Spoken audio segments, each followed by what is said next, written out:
I'm up 300%. Should I sell now? When should I sell? How much should I sell? What do I do with the profit after I've sold? These are some of the most common questions when it comes to investing, especially when speculative stocks are involved.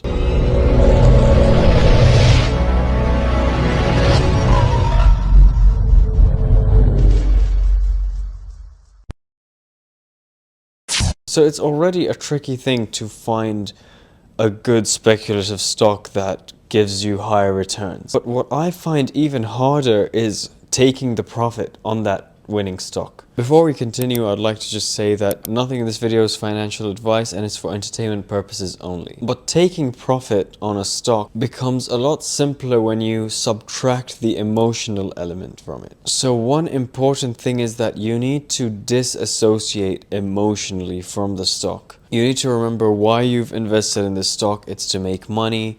It's for this reason and that reason, which is what's driving up the price of the stock. And if this news, for example, has been released and the stock is at the price that you wanted, maybe it is a good time to take that profit. But then should you take all of this profit? So first of all, when you see a stock in your portfolio and you start thinking about selling it, why are you thinking about selling it? Maybe it's gone up too much. Maybe it's gone up like 1,000% or 700% or 500% or more. And you're just like, this is insane growth. I wasn't expecting this.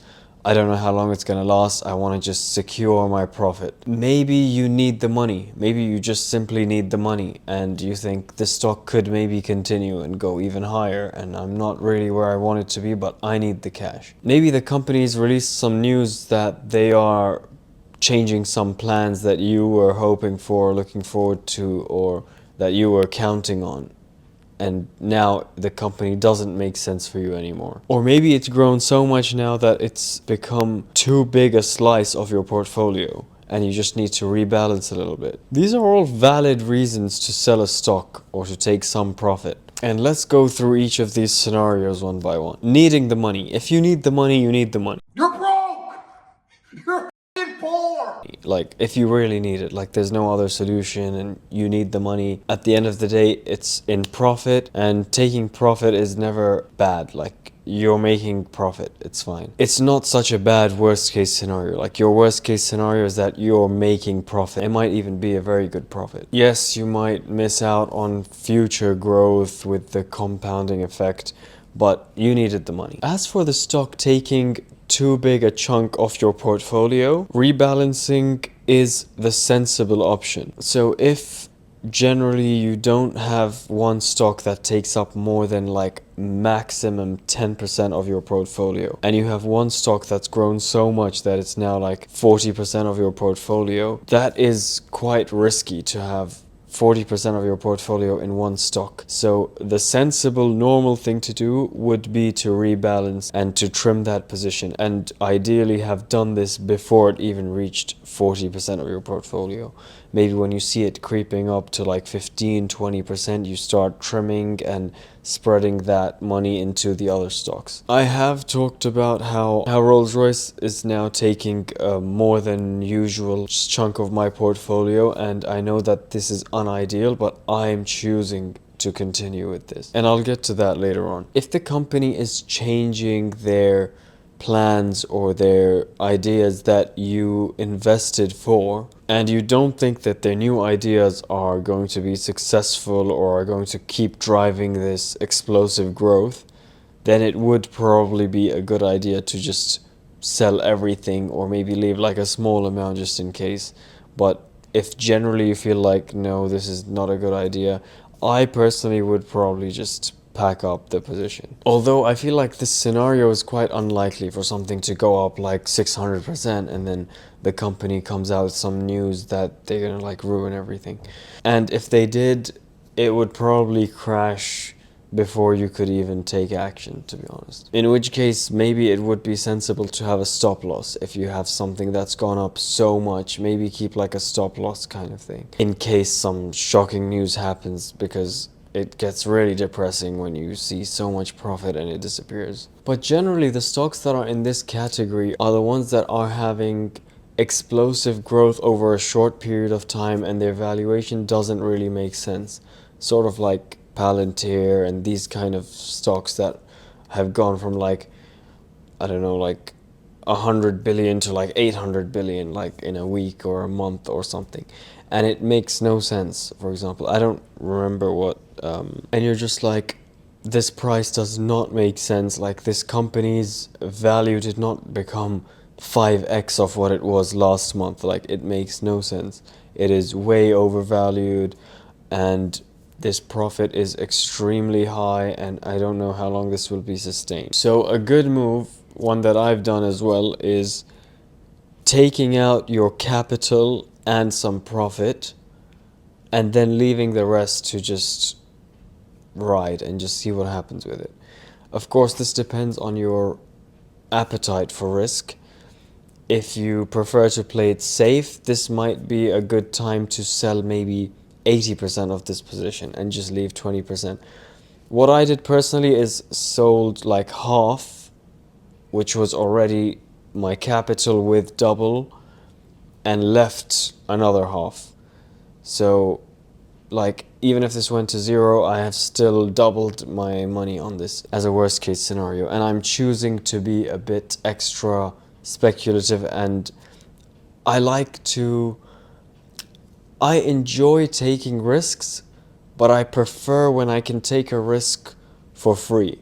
So rather than putting my own money and risking it, I'm risking free money. So I'm still getting that feeling of taking a big risk and having big potential without actually losing my own money. So yes, if it went to zero, my portfolio value would get hit, but at least I know that that was house money, sort of thing. And this is, of course, if you still believe in the company, like you still think that this can keep going up, or if you think it doesn't make sense but it still keeps going up and I don't want to miss out on that. So maybe just leave like a little bit just to see what happens. And me leaving half of the position, I should probably like take off more. So maybe leave like 15% of the position. If it's really just like a let's just see what happens. So at least you've taken like 85% of your money. Think about it like this. It's like if right now the stock is 6x and you took out like 80% of it and left 20% just to do whatever, it's like as if the stock went like 4x and you sold everything. If it went up 4x and you sold everything, you'd be happy, right? So selling 80% at 6x is like similar, if not better.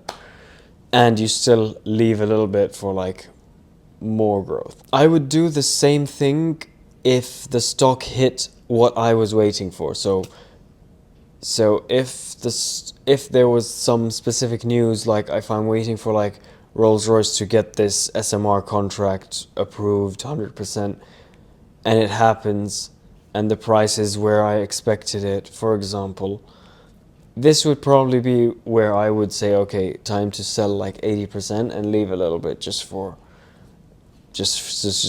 good measures to see what happens. And this is especially useful when there's a news kind of thing, so that you can be on the side of selling the news. Because honestly, I've been hit quite a few times by not selling the news. It is really shocking because you just think that, oh no, everything's fine.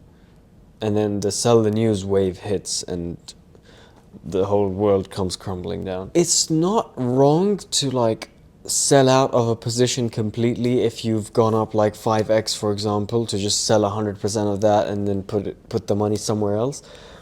But my issue is that I know that I could sell like 80 or even 95% of this position and I'll be very happy, and I can still leave a small amount in there just to see what happens. It's like a free risk. So I personally just would see it as a no-brainer to just leave like a tiny bit and just see what happens. And finally, as with everything, this also depends a lot on your personal situation. So what is your personal financial situation? Do you need this money for something important, like you're trying to buy a house, you need to pay for education, or you need to do something like that? or is this just like extra money you have? It's like a small part of your portfolio. So all these things you have to assess for yourself and see, like, can I afford to just play around with a bit of extra money, or do I need it for something, or out of my whole portfolio of real estate and gold and stocks, this is like very insignificant. So these things make a difference as well. So what I do might not work for you, or what someone else does might not work for you, or what Warren Buffett does might not work for you. So you need to, at the end of the day, assess your own situation. Maybe this is a risk you can afford to take, and you just want to just keep holding and just see what happens, and you don't really care what happens if you lose your money or not, or whatever. But obviously this would not be recommended. It's better to secure yourself, because no one likes to lose. A lot of people follow the general rule that once you double, you sell half and then leave the rest. So that way you've taken out your capital and now it's all free money, and whatever happens, happens, sort of thing. And then maybe when that doubles again, then you sell half of that and that doubles it. So it's like an infinite money glitch sort of thing. But obviously if you think something's gonna go 5x, for example, and you've sold half of it at 100%, then you're gonna have significantly less gains later on, but you would have more peace of mind, I guess. So it's your choice. But remember that any sort of profit taking is still a win regardless. Even if you missed out on extra profit later on, you still made money. So that's all for this video. Stay winning and see you in the next video. Let me know your thoughts below. Don't forget to like and subscribe. It helps a lot and it keeps me motivated.